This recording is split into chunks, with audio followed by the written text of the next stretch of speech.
Okay so चलिए कुछ और रिलेटेड क्वेश्चंस हम यहाँ पे देख लेते हैं। जैसे एक कैपेसिटर है और उसमें entire space is filled with dielectric, but वो डाइलेक्ट्रिक का डाइलेक्ट्रिक कांस्टेंट फिक्स नहीं है।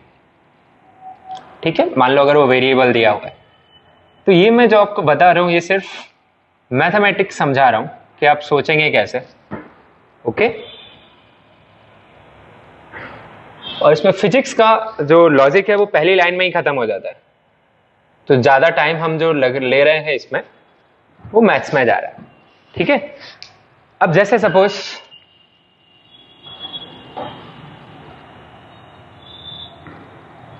ये आपका पोर्शन मान लीजिए, ये कुछ EF पॉइंट्स ले लेते हैं अपन।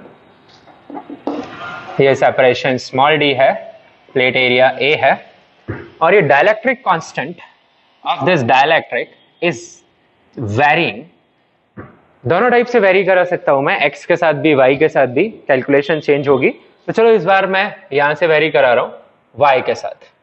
ठीक है, तो यहां पे समझ लीजिए, यहां से अगर मैं y डिस्टेंस पे जाऊं तो ये जो मुझे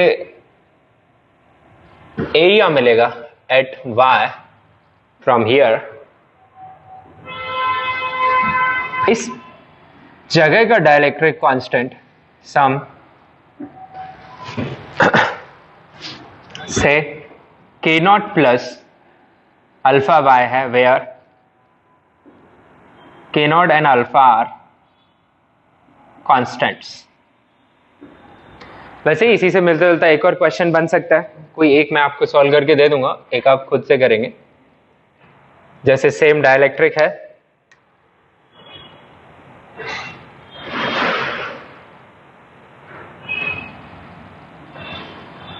ठीक है, और इसका जो डाइलेक्ट्रिक कांस्टेंट है वो सपोज x के साथ चेंज हो रहा है, और यहां का जो डाइलेक्ट्रिक कांस्टेंट है some k naught plus beta x है, where k naught and beta are constants.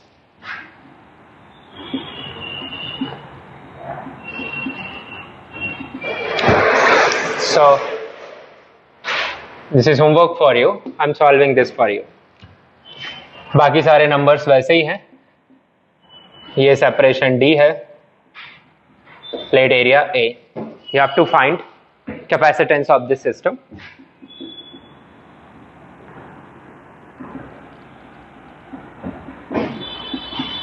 And if you need, take the length as well in both। Let's start।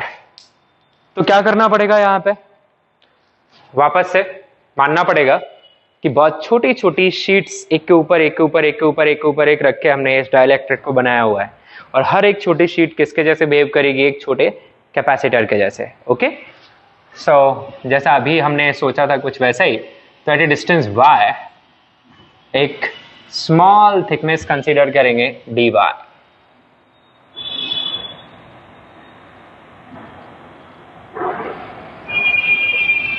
और इस पार्ट का छोटा सा कैपेसिटेंस होगा DC।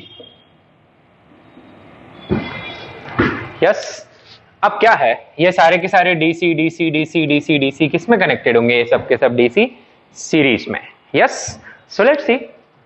तो सबसे पहले तो आप ये DC लिख सकते हैं, यहाँ पे C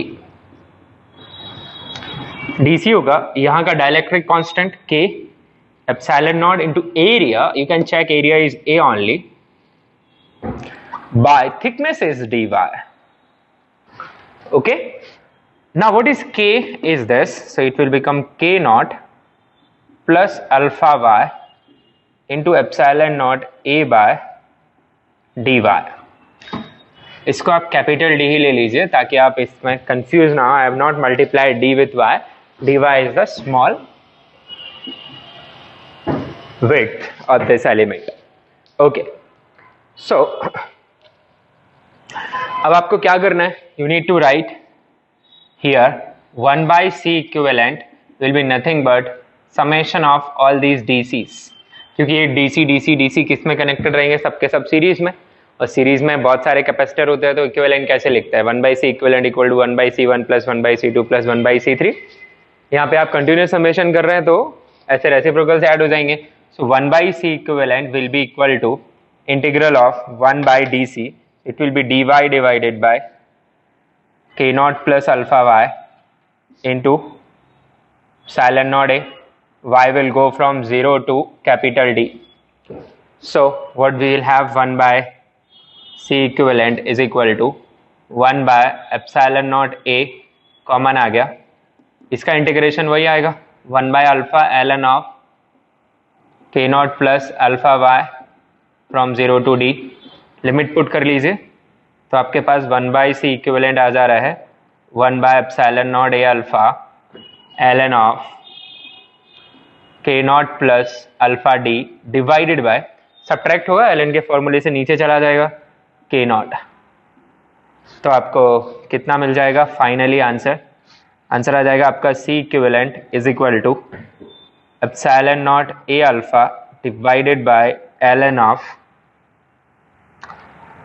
k naught plus alpha d divided by k naught. So this will be the answer. ऐसे ही आप यहाँ सोचिए, बस फर्क होगा कि यहाँ के स्ट्रिप्स जो है आपको वर्टिकल कंसीडर करनी पड़ेगी and all those will be connected in parallel, all those vertical strips will be connected in parallel combination. Okay, चलिए अब छोटी सी हेडिंग डाल लीजिए, force on a dielectric, force on a dielectric due to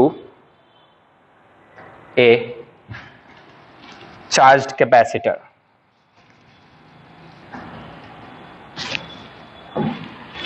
अच्छा, अगर पैरेलल प्लेट कैपेसिटर की जगह स्फेरिकल या सिलिंड्रिकल कैपेसिटर में डाइलेक्ट्रिक पुट कर दिया उसने, तो ये फोर्स वगैरह का फॉर्मूला मैं डिराइव कर रहा हूं या फिर ये epsilon naught A by D, इनकी बजाय उनके रेस्पेक्टिव कैपेसिटेंस के फॉर्मूलेज यूज होंगे।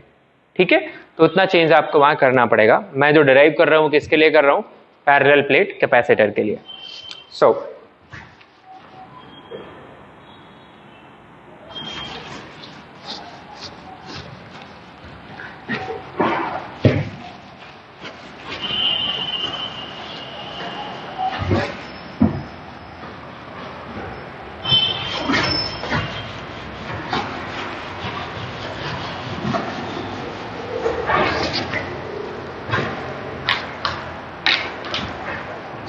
force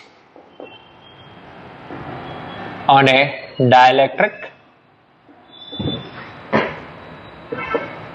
due to a parallel plate capacitor I am writing, but जो आइडिया है वो वाकई कैपेसिटर्स के लिए भी यूज किया जा सकता है। इसमें मैं केस 1 ले रहा हूं। फर्स्ट केस, मान लो आपके पास कैपेसिटर है and battery is connected.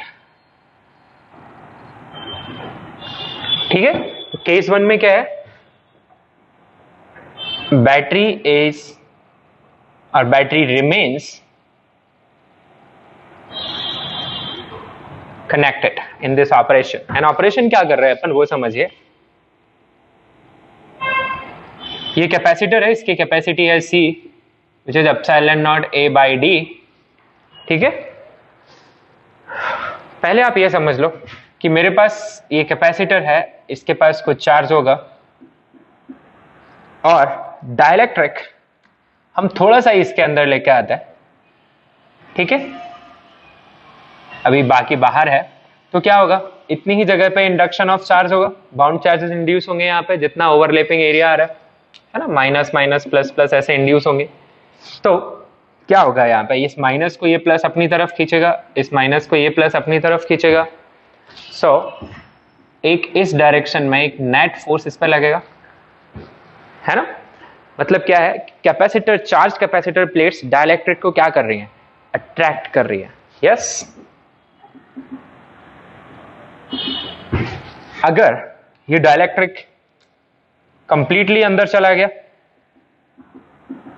these are capacitor plates, if it is completely inside,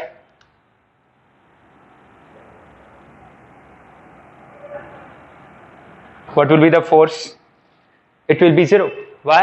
Because यहाँ पे जो इंडक्शन होगा वो minus minus minus minus plus plus plus plus, they will attract.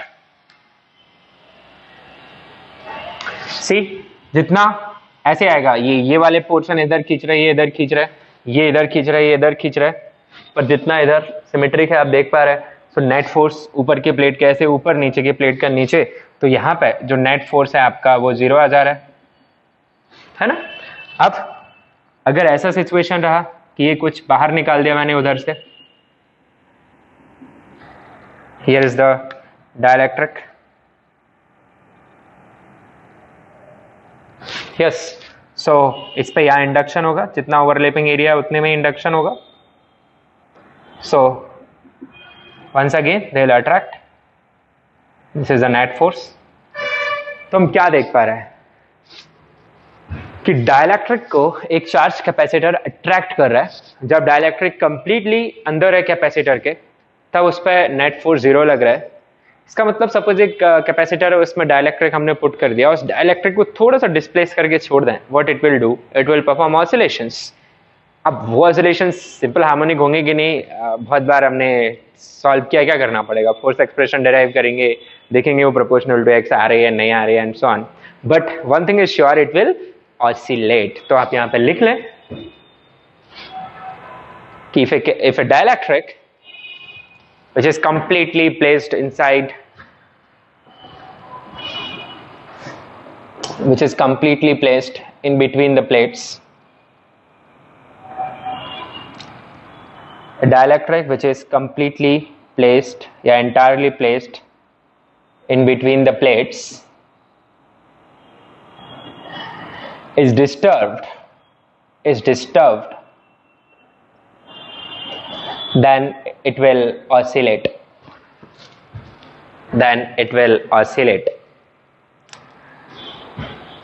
अब जो अमाउंट ऑफ फोर्स है, वो अमाउंट ऑफ फोर्स इस बात पर डिपेंड करता है कि जब ये कैपेसिटर को हम डिस्टर्ब कर रहे हैं तब इसमें बैटरी ऑलरेडी कनेक्टेड है, या फिर ये कैपेसिटर चार्ज्ड है और बैटरी से कनेक्ट नहीं है. तो अमाउंट ऑफ फोर्स उन दो बातों पर डिपेंड करता है. तो उसे हम अभी देख लेते हैं. फिलहाल इसे मैं मिटा रहा हूं.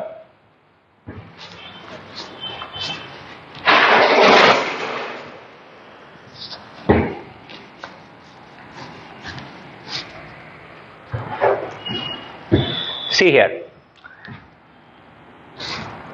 मान लीजिए हम इसके अंदर डाइलेक्ट्रिक लेके आए और डाइलेक्ट्रिक ने फिलहाल x अमाउंट ऑफ लेंथ इस कैपेसिटर प्लेट की कवर कर लिया है. ठीक है, तो इस डाइलेक्ट्रिक पे इस डायरेक्शन में एक फोर्स लग रहा होगा, सही बात, और इसकी टोटल लेंथ L है इस प्लेट की. तो हम कैसे जाने वाले हैं फोर्स लिखना, it will B a great challenge for us ऐसे तो, क्योंकि यहाँ पे चार्ज है, ज़्यादा चार्ज है, यहाँ पे ज़्यादा चार्ज है, यहाँ पे चार्जेस थोड़े थोड़े कम दिख रहे हैं हमें, तो ये लोग अपनी तरफ खींच रहे होंगे, ये इधर खींच रहे होंगे. So it will be to mathematical to calculate by Coulomb's law.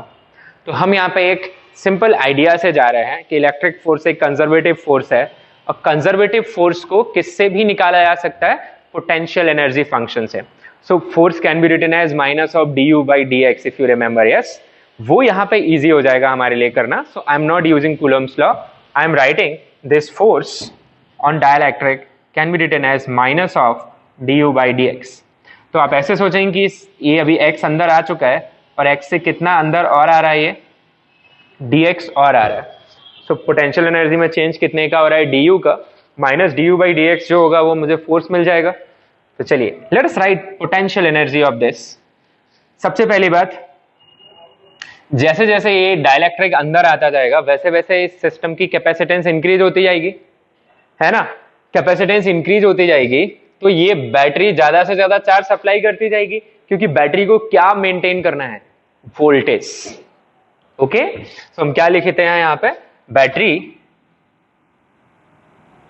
Will maintain constant voltage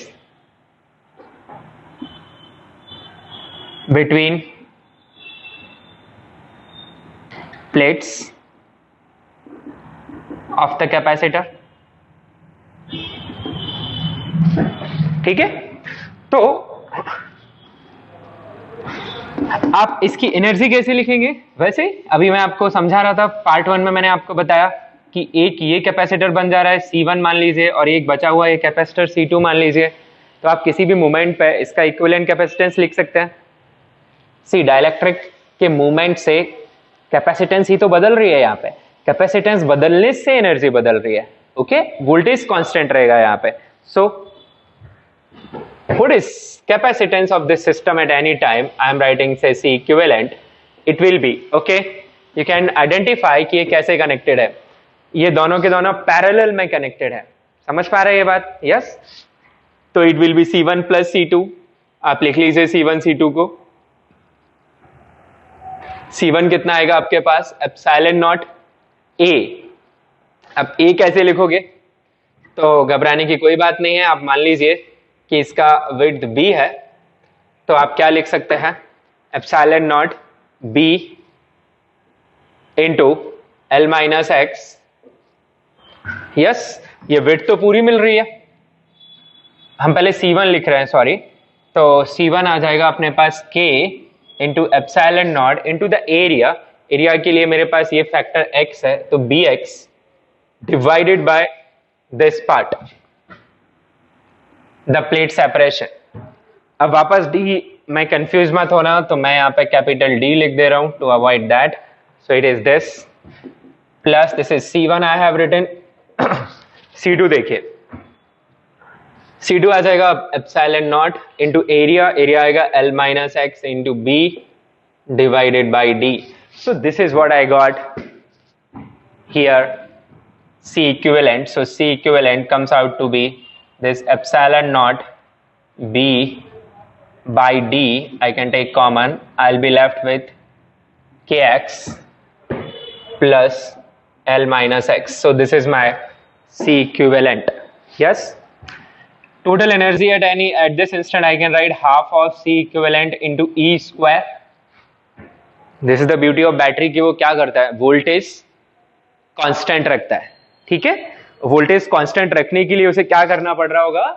charges बढ़ाने पड़ रहे होंगे। जब ये डाइलेक्ट्रिक नहीं है तब यहाँ कितना चार्ज होगा? C इंटू ई। डाइलेक्ट्रिक आ जाने से C बढ़ गया, E उतना ही है, तो आपका जो चार्ज है वो बढ़ाना पड़ेगा। So battery will do positive work in this case. So U कितना आ रहा है आपके पास? Half C equivalent epsilon naught B by D Kx plus L minus x into E square. So this is what is the energy. Let us find du by dx. So जो constant है उनको बाहर निकाल लीजिए, epsilon naught b by d into E square, ये सब constant है। kx का डिफरेंशिएशन k, l का 0, x का -1. So what is du by dx? I am getting here, I am getting half of epsilon naught b by d into emf का square k -1. Okay. So what is the force acting here? The force acting here is equal to minus of this number, minus of du by dx. So force आ रहा है मेरे पास, minus लगा देंगे यहाँ पे हम, half of epsilon naught b by d by d into EMF का square into k -1. अब आप ये चेक करिए, ये वाला जो टर्म है इट इज पॉजिटिव, क्योंकि k जो है वो हमेशा बड़ा होता है 1 से। या माइनस आ रहा है, फोर्स नेगेटिव आ रहा है, इसका मतलब फोर्स अट्रैक्टिव नेचर का है। ठीक है, सो यहां पे हम लिख पाएंगे ये आपका फोर्स है, this expression is for the force. यहां पे अपन लिखेंगे force is of attractive in nature, आना भी चाहिए, ये अभी हम समझ भी रहे थे, and is constant. So this is more important point to consider here कि जब बैटरी कनेक्टेड है तो डाइलेक्ट्रिक पे लगने वाला फोर्स इस बात पे डिपेंड नहीं कर रहा कि कितना अमाउंट ऑफ डाइलेक्ट्रिक इसके अंदर है, बट एक बात ध्यान रखें, जब डाइलेक्ट्रिक कंप्लीटली अंदर चला जाएगा उस मोमेंट पे ये फोर्स कितना आ जाएगा? 0। उसके नेक्स्ट मोमेंट पे ये फोर्स कितना रहेगा? ये समझ में आ रही है बात? ठीक है, तो यहां पे फोर्स एक्स पे डिपेंड नहीं कर रहा है, फोर्स इज कांस्टेंट। ठीक है, अब सोचते हैं कि अगर ये ऑलरेडी चार्ज होता है capacitor, this capacitor is already charged, और फिर हम डाइलेक्ट्रिक इंसर्ट करते तो कितना फोर्स लगता। आइडिया यही रहेगा, यही से जाने वाला हूं मैं, बस इसे आप केस 2 बना लीजिए। केस 2 में लिख लीजिए capacitor is already charged and disconnected from the battery. Capacitor is already charged and disconnected from the battery, and now dielectric is inserted. Now dielectric is inserted. Let us see what happens in this scenario. तो इस बार हमारे पास जो capacitor है, this is case 2, already charged है, तो इस पर जो अमाउंट ऑफ चार्ज है वो कांस्टेंट रहने वाला है, दैट्स द डिफरेंस। तो इसके पास जो चार्ज है इस बार चार्ज कांस्टेंट रहेगा, it will be constant. Earlier क्या कांस्टेंट था, वोल्टेज कांस्टेंट था। बैटरी चार्ज तो चेंज करा सकती थी, वोल्टेज फिक्स था, यहां वोल्टेज बदलता रहेगा और क्या चेंज नहीं होगा, चार्ज। सेम आइडिया से जाएंगे, मान लेते हैं डाइलेक्ट्रिक कुछ x लेंथ तक इंसर्ट किया गया है, this is x, total length आप L मान लीजिए, और this is the width B। Okay, अब देखते हैं इस पे कितना फोर्स लग रहा होगा इस मोमेंट पे। आइडिया वही है, F is equal to minus of du by dx। U लिखते हैं, अब U कैसे लिखेंगे वो देखो आप, C1 C2 अब भी वैसे ही है, ये आपका C1 और सिर्फ इतना ही हिस्सा कैपेसिटर बन रहा है, यहाँ कुछ नहीं है। ठीक है, सो ये C1 ये C2, C1 C2 वैसे ही किस में कनेक्टेड रहेंगे आपके, पैरेलल में, पहले की तरह ही रहेंगे। सो आप लिख लीजिए, यहाँ पे C इक्विवेलेंट जो आएगा आपका C1 प्लस C2 ही आएगा, तो C equivalent is equal to what is C1, अभी लिखा था वैसे हमने K इंटू इसका डाइलेक्ट्रिक कांस्टेंट K है completely, epsilon naught into area आएगा इसका which is x into B divided by the width which is capital D। ये आपका C1 आ गया, प्लस C2 लिखना है, एप्सिलॉन नॉट एरिया वो आएगा मेरे पास width into the length which is L minus x divided by capital D. So this is C equivalent, same as the older one. So epsilon naught B by D you can take out. You'll have kx plus L minus x. Okay, or you can write it as epsilon naught B by D L plus k minus 1 into x. अब यहाँ पे energy कैसे लिखूं मैं half CV square नहीं लगा सकता क्योंकि V लगातार बदल रहा है, तो मैं क्या लगाने वाला हूं यहाँ पे formula, Q square divided by 2C equivalent. So what will be the energy here, Q square, Q is known to me, divided by twice of C equivalent which is epsilon naught B by D L plus K minus 1 into x। ठीक है, तो आपकी जो energy है वो देखिए क्या आ जाती है, इट इज आपका कैपिटल D ऊपर पहुंच जाएगा, Q square capital D divided by 2 epsilon naught B into L plus K minus 1 into x। So you get potential energy of this system as function of x। अब potential energy x के साथ change हो रही है भाई, हाँ जी, x जैसे जैसे बढ़ेगा वैसे वैसे सिस्टम की कैपेसिटेंस बढ़ेगी, चार्ज उतना ही है, तो आपकी जो एनर्जी है वो क्या होती जाएगी, कम होती जाएगी यहाँ पे। ठीक है, और वो एनर्जी कम क्यों हो रही है, क्योंकि ये जो एक्सटर्नल जो डाइलेक्ट्रिक है उसे ये अट्रैक्ट कर रहा है, तो ये अंदर मूव कर रहा है, तो वर्क जो फील्ड है वो पॉजिटिव वर्क कर रहा है। ठीक है, और या फिर बोल दो कि जो एक्सटर्नल एजेंट है वो नेगेटिव वर्क कर रहा है। ठीक है, तो फील्ड के पॉजिटिव वर्क करने की वजह से भी पोटेंशियल क्या होगी आपकी, डिक्रीज ही तो होगी। अगर ये नीचे गिरे तो ग्रेविटी पॉजिटिव वर्क करेगा और इसकी पोटेंशियल एनर्जी क्या होती जाएगी, कम होती जाएगी। सही बात है, तो इसीलिए यहाँ पोटेंशियल एनर्जी डिक्रीज हो रही है। अच्छा, बैटरी के केस में भी तो ये हो रहा था, फिर वहां पोटेंशियल एनर्जी तो इंक्रीज हो रही थी, सी का टर्म ऊपर था, है ना, half C square.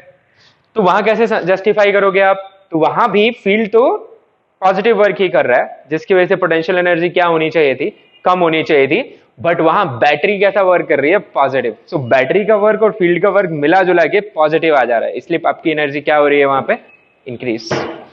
Okay, so d by d x आप फाइंड कर सकते हैं, कांस्टेंट बाहर, ये आएगा आपके पास minus of 1 divided by L plus k minus 1 into x का होल स्क्वायर, और यहां पे आएगा आपके पास k माइनस 1। सो जो फोर्स होगा, फोर्स क्या होगा, minus of d u by d x. तो मेरे पास जो फोर्स आ रहा है, I am getting it as Q square D divided by 2 epsilon naught B k minus 1 divided by L plus k minus 1 into x, और इसका क्या, स्क्वायर। अब यहां पे एक बात समझ लीजिए आप कि ये जो फोर्स है is not constant, force is depending on x, और एक्स भी किस में आ रहा है आपका, डिनोमिनेटर में। तो इन this case the force is of variable nature, okay, and earlier case force was constant. ठीक है, तो ये दोनों पार्ट आई होप आपको समझ में आ गए होंगे कि how to find force between plates of capacitor.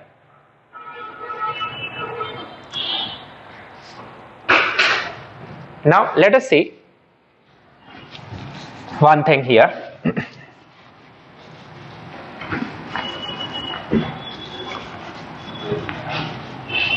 कि due to the insertion of a dielectric slab or removal of a dielectric slab, कौन सी क्वांटिटी किस तरीके से चेंज होगी। ध्यान से समझिए, इसके ऊपर कई मैचिंग्स वगैरह भी आती हैं।